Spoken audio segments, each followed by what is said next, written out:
Welcome to Layer the Alchemist, where we discuss all things heavy metal and hard rock.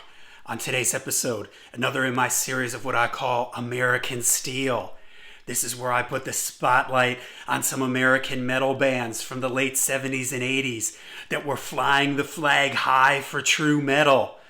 So the band that I'm featuring today is Riot and their 1981 album Fire Down Under. This is an absolute classic underground American Steel record. I love this record. Riot was the best new wave of British heavy metal band from Brooklyn. Yes, they sounded like an incredible NWO BHM band, but they were from New York.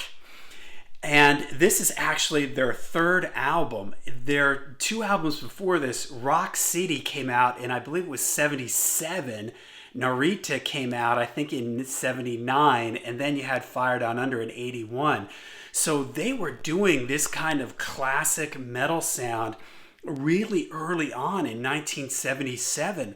You've heard me talk about in other videos bands that sort of foreshadowed what would come in 1980. I talk a lot about 1980 being this point where a lot of bands just sort of streamlined their sound, and this, what we kind of come to know as heavy metal today really kind of crystallized in 1980. Ozzy's Blizzard of Oz, Black Sabbath's Heaven and Hell, Motorhead, Ace of Spades, Saxon, and all these other bands put out albums in 1980 that are real pivotal albums. Well, there were a couple bands that were ahead of the game and really sort of foreshadowing this. Now, I've mentioned Scorpions, Love Drive, and Animal Magnetism. Well, Love Drive. I've mentioned Motorhead was ahead of the game. And Riot was another band that was really ahead of the game. If you listen to their first album, Rock City, man, that just sounds like a great 1980, 1981 album where a lot of these bands, where a lot of metal bands would go, they were already doing this a couple years ahead.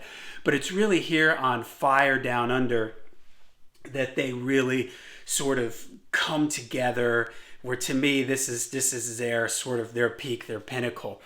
It features Guy Speranza on vocals, who's an amazing vocalist. He has a really clean, high-pitched range. Mark Rial on guitar. He's amazing. Let's see here. We also have Randy Slavin on drums. Rick Ventura also on guitar. And Kip Lemming on bass. You gotta love the album cover. You gotta love their mascot, maybe one of the more unique and interesting mascots from this era. I used to never know what this was, but it is a seal, and it's sort of a seal in a dude's body. So a man seal, if you will, a metal seal. But Riot, their sound was it's hard to describe their sound for this time, because again, as an American metal band, they were really ahead of the curve, and the only way I can describe them is they were a very new wave of British heavy metal. In some ways, I can make a comparison between maybe the first two Def Leppard records, On Through the Night and High and Dry, that kind of like driving hard rock. It isn't quite as dark and brooding as you would get out of like Iron Maiden and bands more like that. This is more kind of like really driving, catchy riffs, great vocals, catchy choruses, 3-4 minute songs. So an awesome record, produced really, really well by Steve Loeb and Billy Amell. Not super hi-fi, not super slick, but just really there. You can hear all the instruments. The guitars are really up front. I mentioned Mark Rial already. He's a great underrated guitar player. Killer riffs, great soloing, kind of in a blues kind of vein, but lots of chops for this era, this early. He had a ton of chops, starting from their first record in 77 to this. So great record. It's just sort of encapsulates that sort of turning point from bands going from the 70s, taking their 70s influence. Like, to me, I hear a real, like, maybe kind of UFO influence here, taking that sound, speeding it up a little bit, making it a little bit more metallic, and this is what would lead to what we knew as heavy metal in the 80s. So, all right, so the album starts with an absolutely stone cold early 80s metal classic, one of the greatest song titles of all time, Swords and Tequila. This is a total fist in the air, studded wristband, fist in the air. You hear this, it's jean jackets with patches on them, it's head banging, it's just old school classic metal, riffing metal. Fantastic chorus. I love the chorus. Swords and Tequila, carry me through the night. It's just a great song. Next, Fire Down Under keeps that heavy, fast riffing thing going with another great chorus that just gets your fist in the air. Feel the Same. This is one that I really like. It starts off with this sort of brooding minor key, dark, like sort of picked guitar riff, and then it sort of moves into this mid-tempo kind of feel to it. The chorus again is really catchy. Every song on here is just super catchy, super well written. Outlaw, another great one. This is in a more perfect world, this should have been a radio hit. This should have been an MTV hit. And the story of Riot, as a little side note, there's a great documentary done by Jimmy K. He has a channel called The Metal Voice, and he did a documentary on Riot, interviewing all the past and present members. Sadly, Mark Rial has passed away about 10 years ago. Guy Speranza is not with us anymore, but he interviews all the other people most of the other people that were in the history of the band.